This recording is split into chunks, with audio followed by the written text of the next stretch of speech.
یہ منبر، آج قرآن، خدا کا یہ قرآن، نبی کے یہ فرمان ہم کو دعوت استقامت دے رہے ہیں، ہم کو بتا رہے ہیں ایمان والو اپنے ایمان پر مضبوطی سے جمے رہو۔ آج کی حکومت اگر کوئی فیصلہ لیتی ہے تو ہماری اس فیصلے کی وجہ سے ہمارے پائے ثبات میں جنبش نہیں آنی چاہیے۔ کل بھی میں مسلمان، آج بھی میں مسلمان، آئندہ کل بھی انشاءاللہ میں مسلمان، کل بھی ہم مسلمان، آج بھی ہم مسلمان اور آئندہ بھی ہم مسلمان۔ ہم خدا کے دین کے بارے میں ذرا برابر سمجھوتا کرنے کو تیار نہیں ہے۔ یہ اعلان ہر مسلمان کو اپنے دل کی گہرائیوں سے کرنا پڑے گا کہ ہم ایمان والے، ہم مسلمان، ہمیشہ اللہ کا نام لینے والے، ہمیشہ اللہ کو پکارنے والے مسلمانوں، ہم یہ سمجھتے ہیں کہ حالات اب بگڑ رہے ہیں۔ جی نہیں، وہ جو حضرت موسیٰ سے، بنو اسرائیل سے حالات کا بگڑنا اور بنانا یہ خدا کے ہاتھ میں ہے۔ وقت کا بادشاہ فرعون نے کیا کچھ ان کے ساتھ نہیں کیا، کیا ظلم نہیں کیا، کون سی وہ داستان نہیں تھی ظلم کی جو اس نے رقم نہیں کی۔ حکومت اس کی، ملٹری اس کی، طاقت اس کی، فوجی اس کے، اور سب کچھ اس کا۔ کیا ہوا؟ کیا کسی نے اس کو بچایا؟ کیا بنو اسرائیل ہمیشہ کے لیے ختم ہو گئے؟ جس موسیٰ کو مارنے کے لیے ہزاروں کی تعداد میں اس جہنمی نے، اس لعنتی نے، اس کافر مردود نے ہزاروں بچوں کو شہید کر دیا، کیا وہ حضرت موسیٰ کو شہید کر پائے؟ یہ میرے خدا کی طاقت ہے، یہ میرے خدا کی قدرت ہے۔ اسی کے محل میں دشمن کے محل میں اپنے دوست کو پرورش کر کے دکھایا کہ جو ایمان پر جمے رہتے ہیں، اللہ پر ایمان رکھتے ہیں، اللہ رب ذوالجلال ان کی کیسی حفاظت کرتا ہے۔ کیا بگاڑ لیا نمرود نے حضرت ابراہیم کا؟ اس کی آگ نے، جو وہ آگ ابراہیم کو جلانے کے لیے لگائی تھی، وہ آگ کو اللہ پاک نے ابراہیم کے لیے باغ بنا دیا، گلزار بنا دیا۔ یہ میرے رب کی طاقت ہے، یہ اس کی قوت ہے۔ یوسف کے بھائیوں نے حضرت یوسف کو، انہوں نے ایک اچھی بات کا غلط تعبیر کر کے حضرت یوسف کو کنویں میں ڈال دیا، لیکن ان کو کیا پتا کہ جس بھائی کو وہ کنویں میں ڈال رہے ہیں، کل اسی بھائی کے سامنے ان کو اپنی پیشانی کو جھکانا پڑے گا۔ یہ میرے رب کی طاقت ہے، یہ اس کی قدرت ہے۔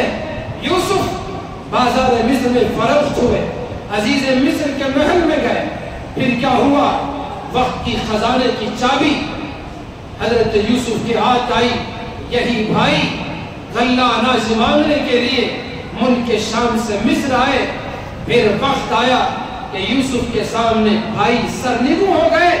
حضرت یوسف نے اعلان کر دیا، لا تثریب علیکم، ہم تمہیں کوئی گرفت نہیں کریں گے، جاؤ تم آزاد۔ تو میرے بھائیوں، یہ اللہ کی قدرت ہے۔ میرا ایمان، آپ کا ایمان اس اللہ کی طاقت پر ہے جو اندھیرے سے روشنی لے آنے والا، روشنی کو رات کی تاریکی میں بدلنے والا، جب کچھ نہ تھا زمین کو پیدا کرنے والا، آسمانوں کو بغیر ستون کے کھڑا کرنے والا، پہاڑوں کے ذریعے زمین کو مضبوطی دینے والا، سمندروں کے نظام کو چلانے والا، بادلوں کے ذریعے بارش کا انتظام کرنے والا۔ جمعہ کو ہم آ رہے تھے، بڑی گرمی تھی، تپتی ہوئی دھوپ کی گرمی اور تپش تھی، اللہ نے حکم دیا، کہاں سے بادل اٹھے ہم کو نہیں پتا، میرا خدا جانتا ہے۔ بادل اٹھے اور آئے، ہمارے اطراف کو یہ گھیرے ہوئے ہیں۔ خدا کا حکم ہوگا، برسات آئے گی، ایک ایک قطرہ اللہ کی رحمت کا برسے گا۔ سوکھی زمین جس کا سینہ سوکھے کی وجہ سے تڑپ چکا ہے، ایک بارش ہوگی، پھر سے اللہ اس سینے کو ملا دے گا۔ سوکھی ہوئی جلی ہوئی گھاس ایک بارش سے آپ کل پرسوں دیکھ لینا، جو سوکھے میدان تھے ہریالی اس میں آ چکی ہے۔ میرا یہ خدا پل بھر میں ماحول کو بدل دینے والا وہ خدا، آج بھی اس خدا کی وہی طاقت ہے وہ قدرت والا ہے، وہ ہمیشہ سے ہے، حیٌ قیوم اور ہمیشہ رہے گا۔ لیکن دعوت اس بات کی ہے، کیا ہم اپنے اس دعوے ایمان کے دعوے پر استقامت کے ساتھ ہیں؟ کیا ہم ذرا برابر ہمارے پاؤں میں لغزش تو نہیں آ گئی ہے؟ میرے بھائیوں، افسوس کے ساتھ کہنا پڑ رہا ہے، کہاں گئی وہ رمضان کی بھری ہوئی مسجدیں؟ کہاں گئے وہ نمازی جو رمضان میں مسجدوں کا رخ کر رہے تھے؟ کہاں گئے وہ بھری ہوئی صفیں؟ کیوں مسجدوں میں نمازی کم ہوتے چلے گئے؟ کیا رمضان کے بعد نعوذ باللہ ثم نعوذ باللہ ہمارے ایمان میں کمی آ چکی ہے؟ کیا رمضان کے بعد وہ خدا جو ہماری عبادتوں کو قبول کرنے والا، ہمیں نعمتوں سے مالا مال کرنے والا، کیا نعوذ باللہ اس کی توجہ ہم سے ہٹ چکی ہے؟ میرے بھائیوں، اس سے ایک لمحے کے لیے میں اور آپ کبھی نہیں چھپ سکتے۔ وہ ہمیشہ ہماری طرف نظر کیے ہوئے ہے، ہمارے ہر عمل سے باخبر ہے۔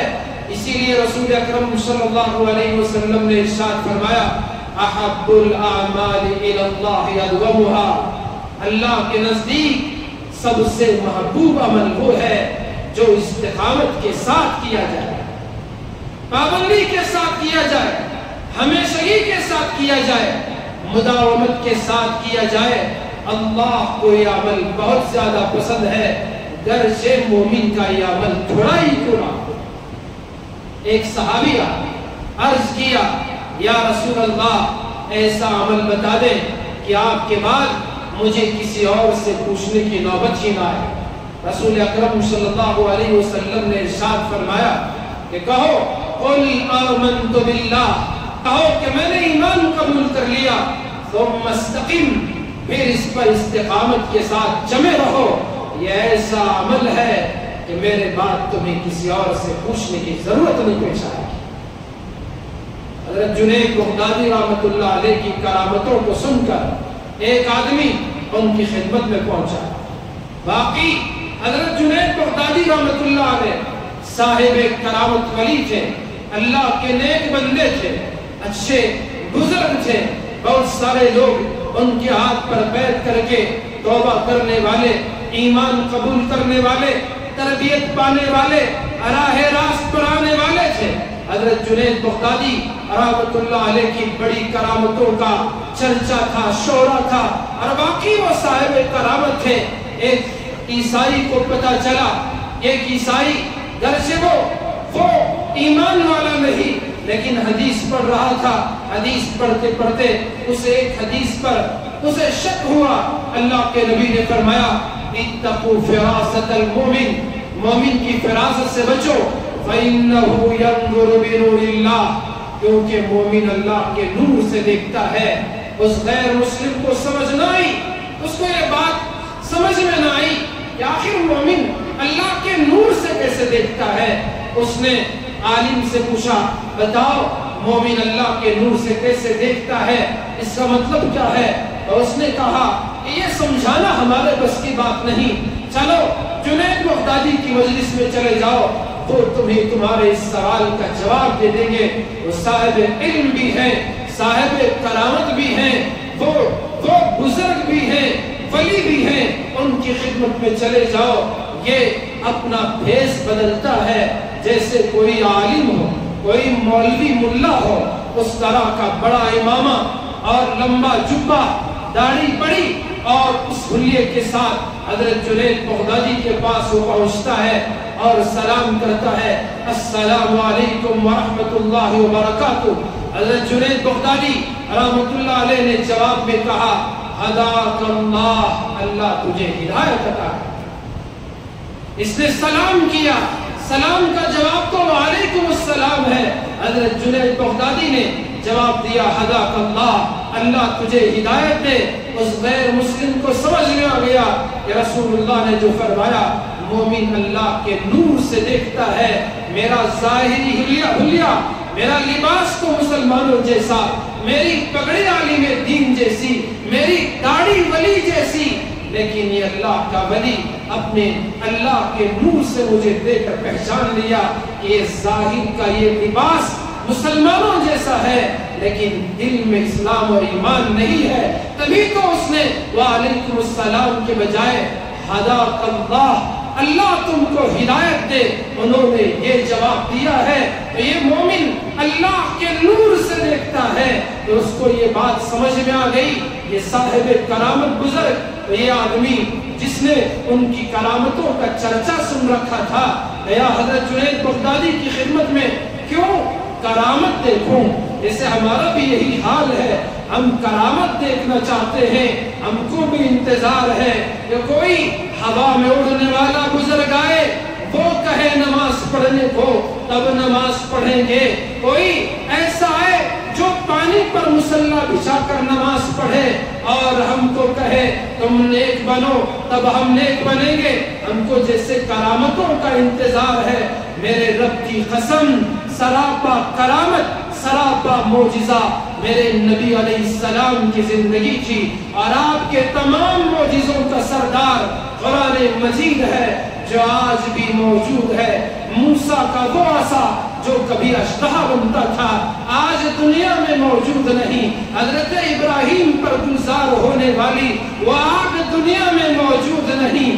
اسی طرح حضرت نوح کی وہ کشتی جس میں انسانیت کے کچھ لوگ بچے، آج دنیا میں موجود نہیں۔ تمام انبیاء گئے، موسیٰ اپنے بغل میں ہاتھ ڈالتے، نکالتے اور روشنی آ جاتی تھی، وہ معجزہ اب دنیا میں نہیں رہا۔ میرے رب کی قسم، کوئی معجزہ بچا ہے تو میرے نبی کا معجزہ قرآن بچا ہے، وہ ہدایت کے لیے بچا ہے، ہماری رہبری کے لیے باقی ہے۔ میرے بھائیوں، ہم کرامت کے پیچھے اگر پڑھتے ہیں، نبی کے اس معجزے کا خیال کرو، یہ معجزہ ہماری ہدایت کے لیے کافی ہے۔ تو حضرت جنید بغدادی کی مجلس میں وہ ان کی کرامت دیکھنے کے لیے آیا۔ ایک دن گزرا، کرامت نہیں نظر آئی، ایک ہفتہ گزار دیا، کرامت سمجھ میں نہیں آئی، ایک مہینہ گزار دیا، کرامت سمجھ میں نہیں آئی۔ اس نے سوچا چلو کل ہوگی کرامت، پرسوں ہوگی۔ ایک سال گزر گیا، کوئی اسے خلاف عادت کرامت نظر نہیں آئی۔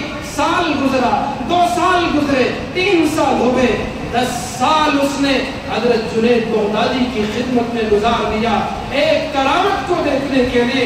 اور جب اپنی مراد پوری نہ ہوئی تو حضرت سے اجازت لے کر نکلنا چاہا۔ حضرت نے اس سے پوچھا بابا آپ کیوں آئے تھے، کیا مقصد تھا؟ تو اس نے اپنے آنے کا مقصد بیان کیا، میں آپ سے کرامت کو دیکھنا چاہ رہا تھا، میں نے آپ کی کرامتوں کا بڑا چرچا سنا تھا، میں کرامتوں کو دیکھنے کے لیے آیا تھا، ایک بھی کرامت مجھے نظر نہ آئی، میرا مقصد پورا نہ ہوا۔ حضرت نے اس سے سوال کیا اچھا ٹھیک ہے، یہ تو بتاؤ کیا 10 سال میں کبھی تم نے مجھے کوئی ایک کام ایسا کرتے دیکھا ہو جو میں نے رسول اللہ کی سنت کے خلاف کیا؟ اور اس آدمی نے جواب دیا ہم نے تو ایسا کوئی کام نہیں دیکھا، ہم نے ایسا کوئی عمل نہیں دیکھا کہ آپ نے سنت کے خلاف وہ کام کیا ہو، ہر کام آپ نے سنت کے مطابق کیا ہے۔ میرے بھائیوں، ہمارا ہر عمل اللہ کو پسند ہے در و سنت کے مطابق ہو۔ ہمارا کلمہ محمد الرسول اللہ کے بغیر پورا نہیں ہوتا، ہمارا کلمہ محمد الرسول اللہ کے ساتھ پورا ہوتا ہے، ہماری نماز درود کے بغیر مکمل نہیں ہوتی، ہمارا ہر کام اللہ کے نبی کی سنت کے بغیر جو ہوتا ہے وہ ادھورا ہے، نامکمل ہے۔ اگر کام مکمل ہے، عمل خدا کے دربار میں قبول کرانا ہے تو وہ عمل رسول اللہ کی سنت کے مطابق ہو تبھی قبول ہوگا۔ میرے بھائیوں، اللہ اس اللہ کے ولی نے جو سوال کیا بتاؤ اس 10 سال کے عرصے میں تم نے کوئی ایک کام ایسا دیکھا ہو جو میں نے رسول اللہ کی سنت کے خلاف کیا ہو؟ تو اس آنے والے نے 10 سال اس جنید بغدادی کی خدمت میں گزارنے والے نے جواب دیا حضور ایسا کوئی کام میں نے نہیں دیکھا، میری نظروں میں ایسا کوئی عمل نہیں گزرا جو آپ نے رسول اللہ کی سنت کے خلاف کیا ہو۔ مجھے یہی جواب آپ کو پیغام کے طور پر دینا ہے۔ میرے بھائیوں، اپنے دل کی تختیوں پر حضرت جنید بغدادی کا یہ جملہ لکھ کے چلے جاؤ، زندگی بھر کام آئے گا۔ حضرت جنید بغدادی نے فرمایا پھر یہی تو کرامت ہے کہ 10 سال ایک عمل بھی رسول اللہ کی سنت کے خلاف نہ ہوا ہو، ہر کام رسول اللہ کی سنت کے مطابق ہوا ہو، تو اس سے بڑی کرامت اور کیا ہو سکتی ہے؟ اسی لیے بزرگوں نے فرمایا الاستقامت فوق الکرامہ، استقامت تو کرامت سے بڑھ کر ہے، استقامت 1000 کرامتوں سے بڑھ کر ہے۔ ان نمازیوں سے کہو جو رمضان میں نماز پڑھا کرتے تھے، ان روزے داروں سے کہو جو رمضان میں قرآن پڑھا کرتے تھے، ان سے کہو کہ خدا ابھی اپنی وہی اسی آن و شان کے ساتھ باقی ہے۔ ان سے کہو کہ مسجدیں پر کرو، نمازیوں اللہ کے گھر میں حاضر ہو جاؤ، انہی گھروں میں تمہارا سکون ہے، تمہاری چین و راحت کی زندگی کا سامان ہے۔ ان گھروں سے دور ہو جاؤ گے، جتنا دور جاؤ گے اتنی پریشانیوں کا شکار ہو جاؤ گے، اتنی مصیبتیں تمہارے سامنے کھڑی ہو جائیں گی، تمہارے پاؤں میں دوبارہ غلامی کی زنجیر ڈال دیا جائے گا، تمہارے گلوں میں غلامی کے توقیں پہنا دی جائیں گی۔ ملک پھر سے غلامی کی طرف بڑھ رہا ہے، پھر سے ملک غلامی کی طرف آواز دے رہا ہے۔ آزاد ملک میں مسلمان جنہوں نے اس ملک کے لیے خون بہایا، جنہوں نے اپنی جانوں کا نذرانہ پیش کیا، جن مسلمانوں نے اس امید کے ساتھ اس ملک کو آزاد کرایا کہ ہماری نسلیں تو اس میں آزادی کے ساتھ جی سکیں گی، اپنے مذہب پر، اپنے ایمان پر، اپنے دین پر قائم رہ سکے گی، آج انہیں قربانی دینے والے مسلمانوں کو پرائے کیا جا رہا ہے، ان کو اس ملک کی دھارا سے الگ کیا جا رہا ہے۔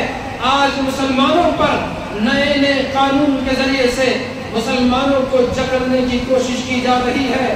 آج میں نے استقامت کا جو عنوان منتخب کیا، اسی لیے مسلمانوں یہ حالات ایسا نہیں کہ آج ہی پیش آئے اور کل ختم ہو جائیں گے۔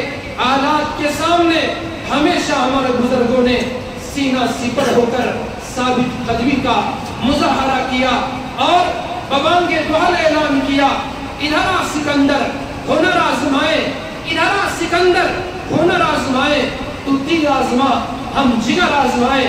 مسلمانوں، ہم مسلمان ہیں، خدا کا نام لینے والے ہیں، جس ملک کو ہمارے بزرگوں نے سینچا ہے، اس کی آبیاری کی ہے، اپنے خون سے اس کو گلزار بنایا ہے، ہم اس ملک میں اس ناانصافی کو نہیں برداشت کریں گے۔ اس ملک میں ایسے سیاہ قانون کو مسلمان برداشت نہیں کرے گا، ایسے نعرے اور زوردار کو اعلان کرنے والے سیاسی پارٹیوں کے قائد مسلمانوں میں، ہمیں یہ نہیں کہہ رہا ہوں کہ آج کچھ سیاسی پارٹیوں نے ہمارا ساتھ نہیں دیا، ہمارا اسٹینڈ نہیں اٹھایا، انہوں نے پرزور طور پر اس کو سامنے رکھا، ہماری قربانیوں کو بھی یاد کیا، حضرت حسین احمد مدنی اور ان کے اس لشکر کی قربانیوں کو، ان سے بڑوں کی قربانیوں کو یاد کیا، سب کچھ کیا، ہم ان سب کے شکر گزار ہیں۔ لیکن میرے بھائیوں، آج ہماری یہ آواز ہونی چاہیے کہ ہم سب ایک ہیں، ہم متحد ہیں، ہماری صفوں میں درار نہیں ہے، ہم ایک آواز ہو کر اس قانون، اس کالے قانون کے خلاف جو ہمارے بزرگ، جو ہمارے بڑے ہم کو آواز دیں گے، اس کے مطابق ہم عمل کرنے کو تیار ہیں۔ یہ ہماری ہر ایک کی صدا ہونی چاہیے۔ اس معاملے میں ہم سب کو متحد ہو کر مقابلہ کرنے کی ضرورت ہے۔ ہم سب کو متحد ہو کر اگر حکومت کے ایوانوں میں ان کو اگر کسی سانپ نے، زہریلے سانپ نے سونگھ لیا ہو تو ہم کو بتانے کی ضرورت ہے، ان کو اس زہر کو نکال کر ہم کو بتانے کی ضرورت ہے کہ اس ملک میں مسلمانوں کا وجود پہلے سے بھی ہے، اب بھی ہے اور قیامت کی صبح تک بھی رہے گا۔ تو اس لیے میرے بھائیوں، ایمان والوں، غیور مسلمانوں، ہمارے بڑوں کی آواز پر لبیک کہتے ہوئے جو ہم کو وہ کرنے کہیں، اس کے لیے ہم سب کو آمادہ ہوگا، استقامت کے ساتھ رہنا ہوگا۔ اور کچھ لوگوں کو اپنے برقع پہن کر خوشی مناتے ہوئے اور کچھ ٹوپی پہن کر